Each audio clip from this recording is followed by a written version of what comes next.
Assalamualaikum warahmatullahi wabarakatuh. Kembali lagi bersama saya Cahyo Kukuh Priyandoko dalam acara Running Journal Pelayanan Publik dan Whole of Government. Teman-teman, fungsi ASN itu menurut Undang-Undang ASN nomor 5 tahun 2014 ada 3 macam.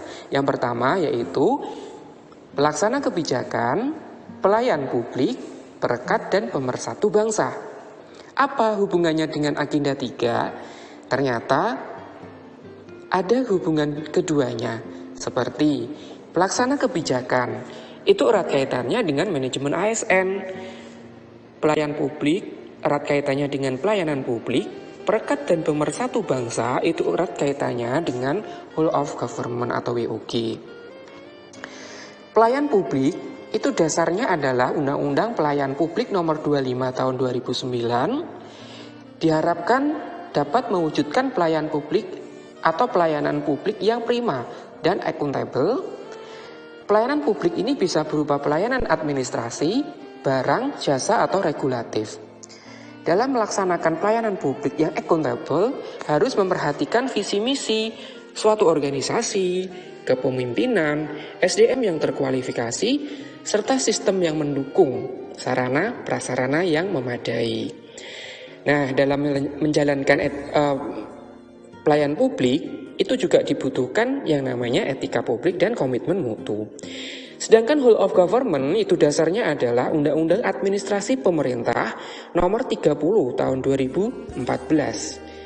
Urgensinya adanya dorongan publik dalam mewujudkan integrasi kebijakan, program pembangunan dan pelayanan agar tercipta penyelenggaraan pemerintahan yang lebih baik.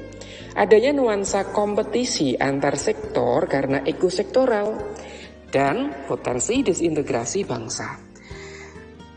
Bagaimana dengan penerapan pelayanan publik dan whole of government di instansi kita masing-masing?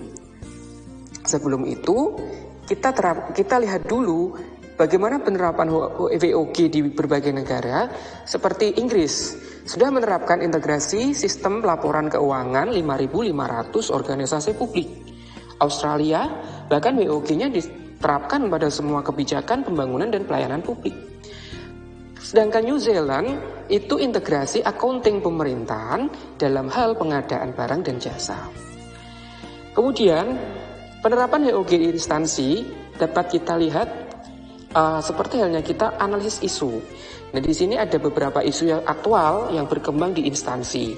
Misalnya, sistem pelayanan obat, alkes, dan bahan medis habis pakai belum satu pintu, belum diterapkannya PONET atau pelayanan obstetri neonatal emergency dasar di puskesmas, pelayanan program vaksinasi COVID-19 tidak berjalan maksimal, sistem informasi puskesmas atau SIMPUS ada yang belum mampu mengakomodir seluruh manajemen sistem informasi yang berada atau tersedia di puskesmas. Yang terakhir, kegiatan pusling terhenti akibat COVID-19 atau pandemi ini.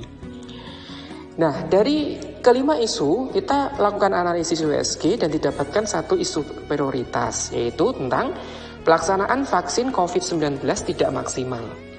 Nah, dan dari mana bisa tidak maksimal? Kita bisa lihat dari data cakupan sasaran vaksin.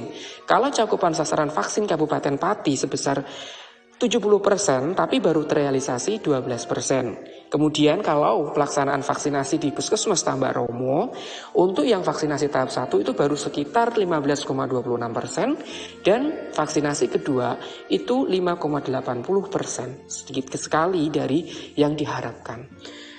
Kemudian kenapa bisa hal ini bisa timbul? Itu bisa juga karena stok vaksin dan logistik vaksinnya terbatas, petugas vaksin terbatas termasuk vaksinatornya, jumlah penduduknya tinggi, kondisi geografis yang susah dijangkau. Bisa juga seperti itu. Atau kurang koordinasi internal dan lintas sektoral, kemudian promosi kesehatan kurang maksimal. Dampaknya apa? Ternyata berdampak terhadap kualitas pelayanan menurun. Kualitas pelayanan apa? Kualitas pelayanan kesehatan tentunya.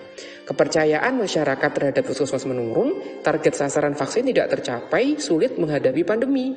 Sehingga dampaknya apa? Ekonomi kita, karena tingginya biaya pengobatan dan penanganan pandemi COVID-19. Nah, pemirsa, itulah beberapa contoh penerapan HOG di instansi sebagai contoh sederhana.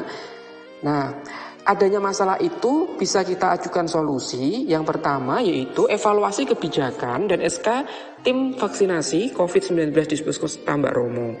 Yang kedua, meningkatkan kerjasama tim dan lintas sektoral, menambah jumlah tenaga vaksinasi atau vaksinatornya, melakukan pembenahan sistem pengadaan vaksin, cold chain-nya juga perlu diperhatikan, melakukan rescheduling, dan menyiapkan anggaran untuk penunjang insentif bagi para petugas vaksin sehingga kinerjanya bisa meningkat. Nah, dapat disimpulkan dari beberapa uraian tersebut bahwa pelayanan publik dan whole of government berhubungan satu dengan yang lain sebagai sarana penerapan fungsi ASN guna menghasilkan ASN yang profesional, berintegritas, dan akuntabel. Demikianlah presentasi dari saya, semoga bermanfaat dan mohon maaf apabila ada tutur kata yang kurang berkenan. Wassalamualaikum warahmatullahi wabarakatuh.